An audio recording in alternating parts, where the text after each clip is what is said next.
साथ ही traditional publishing एक बड़ा अच्छा कॉन्सेप्ट है राइटर्स के लिए। ट्रेडिशनल पब्लिशिंग के थ्रू ही एक जो मेजर राइटर होते हैं पॉपुलर निकल के आते हैं वो ट्रेडिशनल पब्लिशिंग से ही आते हैं।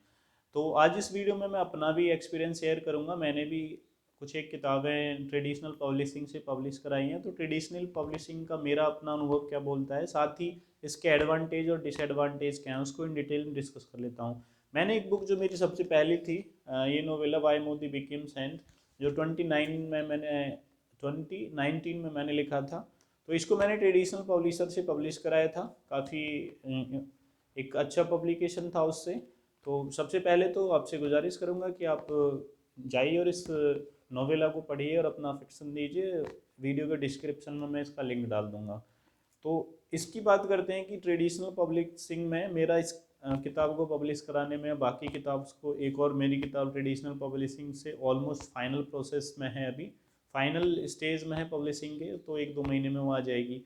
तो ये अनुभव जो मेरा ट्रेडिशनल पब्लिशिंग के साथ है मैं आपके साथ शेयर करता हूँ, क्योंकि न्यू राइटर के लिए काफ़ी डिलेमा की सिचुएशन बन जाती है कि हम किस तरह की पब्लिशिंग कराएं और क्या हमको इससे फ़ायदा होगा। कई बार क्या होता है कि हम पब्लिकेशन सेलेक्ट कर लेते हैं, बाद में फिर हमको पछताना पड़ता है।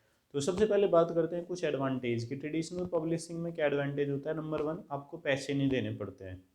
आपकी बुक आराम से पब्लिश हो जाती है विदाउट पेइंग एनी रुपी। आप पैसा नहीं देते हैं, ठीक है। लेकिन इसमें आपको पैसा नहीं देना पड़ता है, लेकिन आपका जो कंटेंट होना चाहिए वो अच्छा होना चाहिए।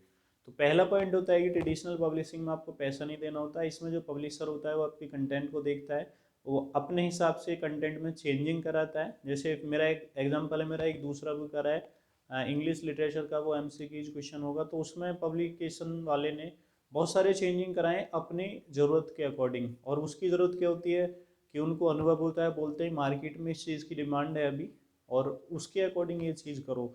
मैं बोलूँगा कि उन्होंने स्पेशली बोल के कि ये चीज़ लिखो, और लिख सकते हो तो, और ये प्रोवाइड हमें करो। तो ये इसका एक एडवांटेज होता है, पैसे नहीं लेते हैं, साथ में कंटेंट को रिवाइज कराते हैं, जिससे कि जो हमारी सेल है वो उससे इम्पैक्ट होती है। ठीक है। एक और इसके एडवांटेज की बात करें तो इसमें जो प्रूफ रीडिंग या एडिटिंग होती है, या बाकी जो डिजाइनिंग वगैरह के काम होता है, उसके लिए भी आपको कोई चार्ज नहीं देना होता है, और वो सब जो पब्लिशर होता है वही सेंड करता है। ठीक है। तो इसमें भी आपका कोई चार्ज नहीं लगता। इसके अलावा मार्केटिंग कॉस्ट भी आपसे कुछ नहीं ली जाती है, वो अपनी लेवल पे मार्केट करते हैं। तो ओवरऑल आपको कहीं भी पैसा नहीं देना होता है। एक और पॉइंट जो इसका होता है कि जब आप ट्रेडिशनल पब्लिशिंग कराते हैं तो आपकी किताब में फॉल्ट होने की संभावना कम हो जाती है।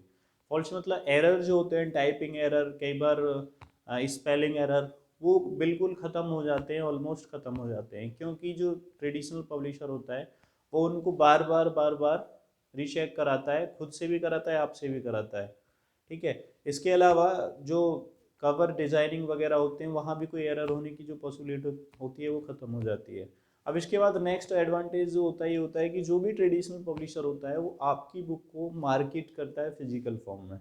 That is the most important benefit of traditional publishing.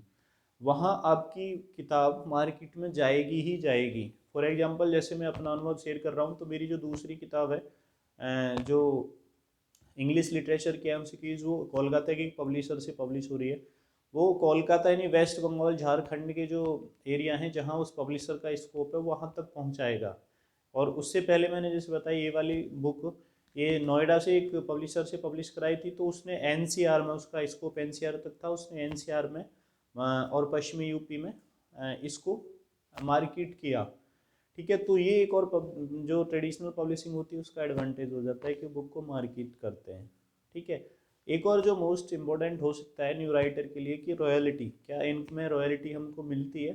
तो कंटेंट बेस्ड कई बार आपको एडवांस रॉयल्टी भी मिल जाती है। ठीक है। और कई बार आपको वो बाद में रॉयल्टी देते हैं। लेकिन अगर कंटेंट अच्छा है, self publisher sorry traditional publisher आपकी बुक को एक्सेप्ट कर लेता है तो आपको पैसा देता है। कई बार वो एडवांस पैसा ऑफर कर देता है, कई बार दे देता है। तो यहाँ आपको पैसे के लेके कोई डाउट में नहीं रहना चाहिए। तो ये कुछ मेजर एडवांटेज हैं ट्रेडिशनल पब्लिशिंग के। अब कुछ डिसएडवांटेज भी होते हैं ट्रेडिशनल पब्लिशिंग में, हम उसको भी देख लेते हैं और उसके बाद डिस्कस करेंगे कि आपके लिए क्या बेस्ट हो सकता है। तो डिसएडवांटेज में होता है कि इसमें टाइमिंग बहुत लगता है, टाइमिंग इतनी ज़्यादा हो जाती है कि कई बार सालों सालों निकल जाते हैं। फॉर माई ऑन एक्सपीरियंस, मेरी जो ये बुक है इसको भी लगभग 6 से 7 महीने लगे थे, अभी जो मैंने दिखाई आपको पब्लिश होने में, मेरे देने के बाद इतना टाइम लगा था। और जो अभी सेकंड बुक है उसका तो कोविड की वजह से काफ़ी टाइम लंबा हो गया, ऑलमोस्ट ऑलमोस्ट 1.5 साल हो गया पब्लिशर के पास पड़े पड़े। कई बार लॉकडाउन लग गया, कई बार कोविड सिचुएशन ऐसी हो गई कि चीज़ें बंद हो गई, तो उसकी वजह से भी इतना टाइम लग गया है। वरना तो 8-10 महीने 6 महीने एटलीस्ट लग जाते हैं ट्रेडिशनल पब्लिशिंग में। तो सबसे बड़ा कॉज होता है जो हम डिसएडवांटेज मान सकते हैं, टाइमिंग ज़्यादा लग जाता है।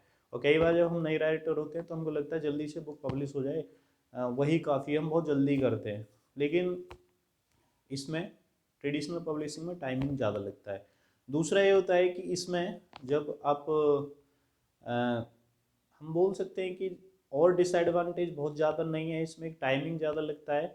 और कुछ खास डिसएडवांटेज मुझको इसमें दिखाई नहीं देते हैं, इसके एडवांटेज बहुत ज़्यादा हैं और इसके डिसएडवांटेज काफ़ी कम है। एक जो मुझे दिखता है वही है कि इसमें टाइमिंग बहुत ज़्यादा लगता है। और हाँ, एक और चीज़ है कि इस सब चीज़ें, इसको आप डिसएडवांटेज मान लीजिए कि सब चीज़ें आप खुद से डिसाइड नहीं कर सकते।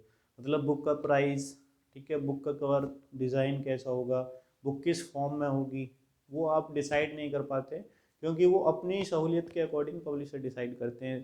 किताब को 400 रुपये में बेचना है, 1000 में बेचना है, 150 में बेचना है, वही डिसाइड करता है, ठीक है। और अपने अकॉर्डिंग मार्केटिंग स्ट्रेटजी बनाता है। आप इसमें कुछ भी नहीं कर सकते हैं उसकी फिजिकल फॉर्म को लेके, ठीक, सजेशन दे सकते हैं, वो मानेगा तो ठीक है, नहीं मानेगा तो आप कुछ एक्स्ट्रा नहीं कर पाएंगे, क्योंकि वो आपके कंटेंट को एक्सेप्ट करता है, बाकी चीज़ों को वो अपने हिसाब से डिसाइड करता है। तो इसको भी आप डिसएडवांटेज मान लीजिए।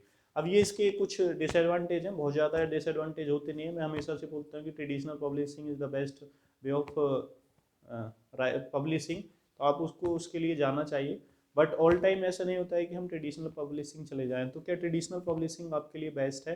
तो 100% बेस्ट है, ट्राई कीजिए। अगर पॉसिबल नहीं हो पाता है तब आप सेल्फ पब्लिशिंग की तरफ जा सकते हैं। तो वीडियो आपको पसंद आई हो तो लाइक कीजिए, शेयर कीजिए, और इसी तरह के और वीडियो पाने के लिए चैनल को सब्सक्राइब